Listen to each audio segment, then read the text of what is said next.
Reach Mercury Media. For all kinds of digital media production works, our professional team will create the best output. Consult with us today.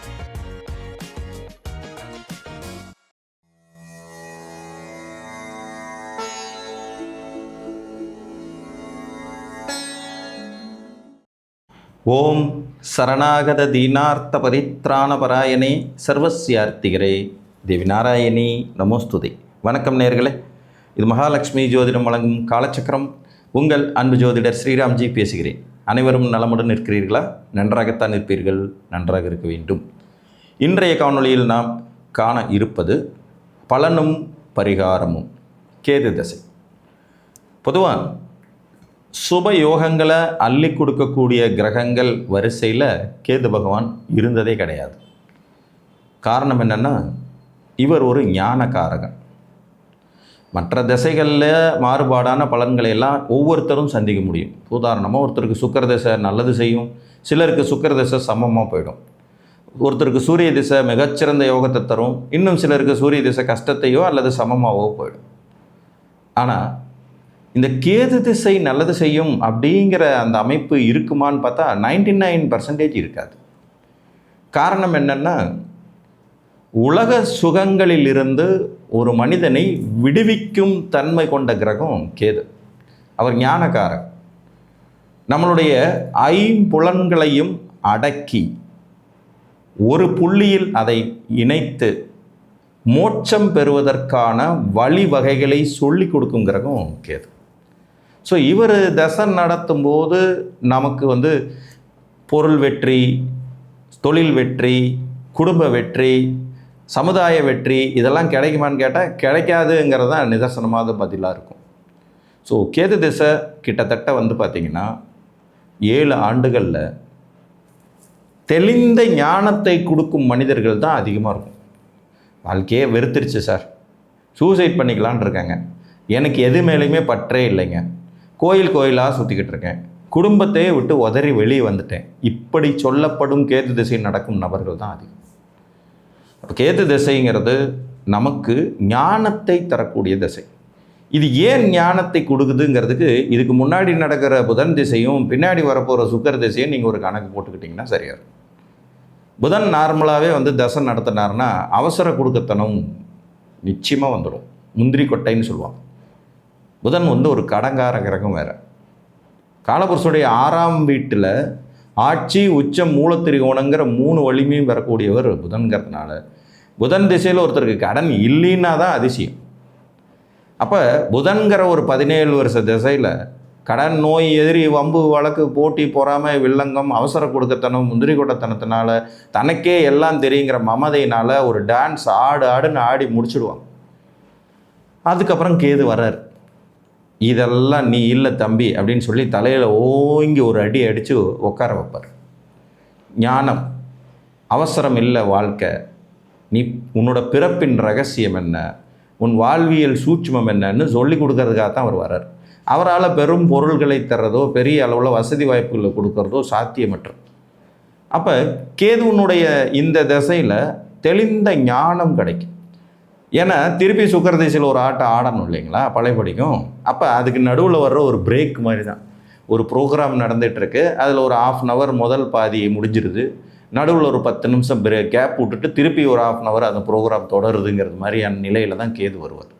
அதனால் கேது பகவானால் பெரும் தொழில் வெற்றியையோ பெரும் முன்னேற்றத்தையோ பெரும் பொருளாதார வளர்ச்சியையோ கொடுக்கறதுங்கிறது நார்மலாகவே முடியாது. ரொம்ப வெகு சில அபூர்வமான ஒரு சில ஜாதகங்களுக்கு தான் கேது திசை நல்லதாக இருக்கும்.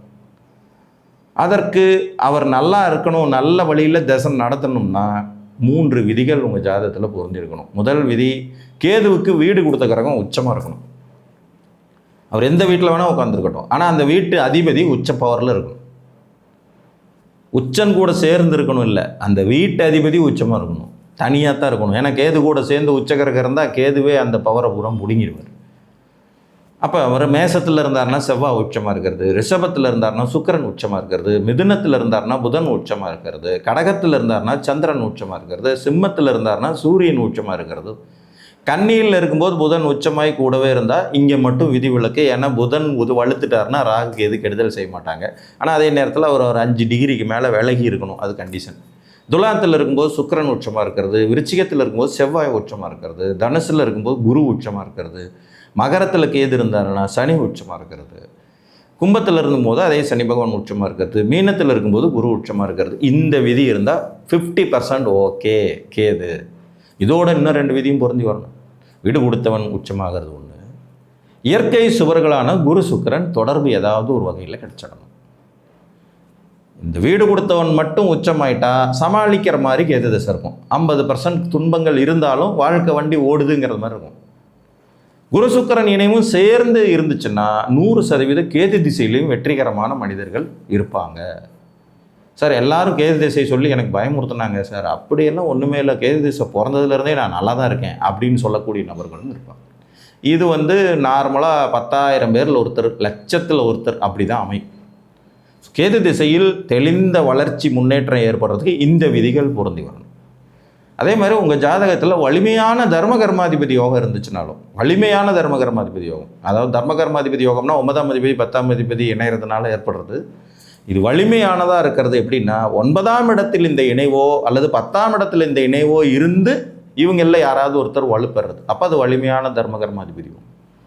இந்த வலிமையான தர்ம கர்மாதிபதி யோகம் இருக்கிறவங்களும் கேது திசையை கடந்துருவாங்க, ஓகே அப்படிங்கிறது மாதிரி. அதை தாண்டி மற்றபடி 99% பேருக்கு கேதுன்னா குலை நடுங்குங்கிற மாதிரியான ஒரு செயல்களை செய்வார். முதல்ல உங்களை சுருக்கிடுவார். உங்கள் ஐம்புலன்களால் நீங்கள் எதையெல்லாம் அனுபவிக்கிறீங்களோ அதையெல்லாம் கசக்க வச்சுருவார், திகட்ட வச்சுருவார். புரியுதா உங்களுக்கு? உணவு, சுவையான உணவை சாப்பிட்றத குறைச்சிடுவார். நல்ல பெட்டில் படுத்து தூக்கத்தை கெடுப்பார். முதல்ல தாம்பத்திய வாழ்க்கையில் ஈடுபடுறதை தடுப்பார். தேவையில்லாத மனக்குழப்பங்களை கொடுப்பார். சந்தேக எண்ணங்களை அதிகப்படுத்தி விட்டுருவார். சமுதாயத்திற்கும் உங்களுக்குமான தொடர்பை டோட்டலாக வாஷ் அவுட் பண்ணி விட்டுருவார். சித்தர் போக்கே சிவன் போக்குங்கிறது மாதிரியான அமைப்பில் உங்களை சுத்த விட்டுடுவார். கோயிலாக போக வைப்பார். நிறைய வேண்டுதல்கள் வைக்க வைப்பார். அலைஞ்சு திரிய வைப்பார். இதெல்லாம் கேதுவோடைய ஸ்பெஷாலிட்டி. சரி, இப்படிப்பட்ட கேது திசைக்கு என்ன பரிகாரம்? முதல்ல நம்மளுடைய புலனை அடக்கியே ஆகணும், வேறு வழியே இல்லை. அதுதான் மெயினான பரிகாரம். புலனடக்கம் தேவை, இது முதல் விதி. அதிகமான ஆசைப்படாத எண்ணங்களை வளர்த்து கொள்ள வேண்டும், இது 2வது விதி. புற்று கண் இருக்கக்கூடிய கோயில்களுக்கு போயிட்டு வரலாம். அதாவது புற்று மெயினாக வழிபடுற இடமா இருக்கக்கூடிய அமைப்புகளில் நிறையா கோயில்கள் இருக்கும். உங்கள் அக்கம் பக்கத்தில் மாரியம்மன் கோயிலே புத்து இருக்கும், காமாட்சி அம்மன் கோயிலில் புத்து இருக்கும், காளியம்மன் கோயிலில் புத்து இருக்கும். அது மாதிரி புத்து இருக்கிற, நாகப்பாம்பு புத்து இருக்கிற கோயில், புற்று வழிபாடு அப்படின்னு சொல்லுவாங்க, அந்த அமைப்பு இருக்கிற இடத்துக்கு போய் வழிபட்டு வரலாம். அதே மாதிரி ஆதிபராசக்தியை வணங்கி வர்றது சிறப்பு.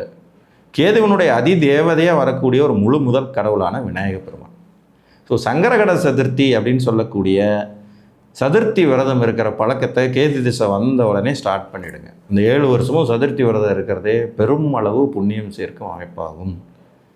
அதோடு விநாயக பெருமானை தொடர்ந்து வணங்கி வர்றது, விநாயகர் அகவல் படிக்கிறது, இதெல்லாம் கேது திசையின் தாக்கத்தை வெகுவாக குறைக்கும்.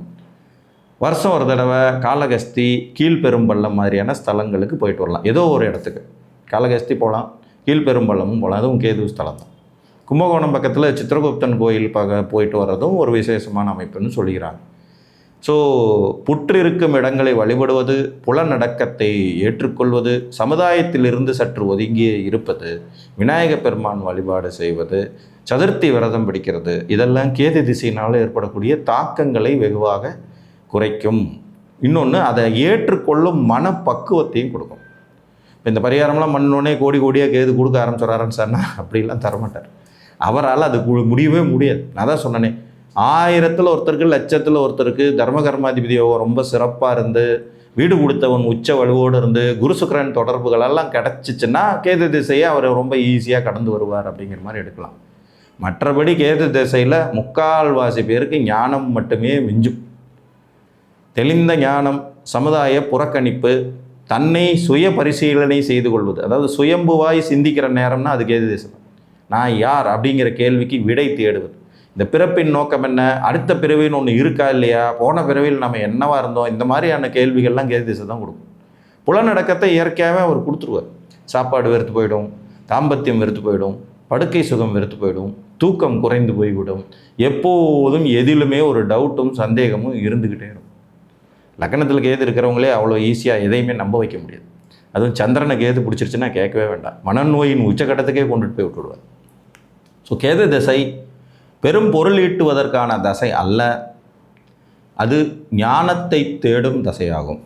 தெய்வ வழிபாடு, மன ஒழுக்கம், கட்டுப்பாடு, புலனடக்கம் இவைகளை கற்றுக் கொடுக்கும் தசையாக தான் கேது திசை வருது. ஏன்னா அதுக்கடுத்து வர சுக்கர திசை இதையெல்லாம் ஓவராக ஆட்ட வைக்கும். புலனடக்கமே இல்லாமல் பண்ணுற கிரகம் சுக்கிரன்.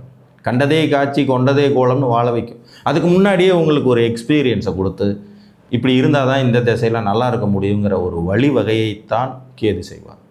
கேதுருக்கான பரிகாரங்களாக நான் சொன்னது விநாயகர் வழிபாடிலிருந்து பத்ரகாளி அம்மன் வழிபாடு, புற்றுக்கோயில்கள் வழிபடுவது, காளகஸ்தி போயிட்டு வர்றது, கீழ்பெரும்பள்ளம் போயிட்டு வர்றது, இந்த மாதிரியான விஷயங்களை தொடர்ந்து செய்யலாம். சதுர்த்தி விரதம் பிடிக்கிறதன் மூலமாகவும் கேதுவின் தாக்கத்தை வெகுவாக குறைத்து கொள்ள முடியும் என்று கூறி மீண்டும் ஒரு காணொலியில் உங்களை சந்திக்கும் வரை உங்களிடமிருந்து அன்புடன் விடைபெற்றுக் கொள்வது உங்கள் அன்பு ஜோதிடர் ஸ்ரீராம்ஜி. நன்றி, வணக்கம்.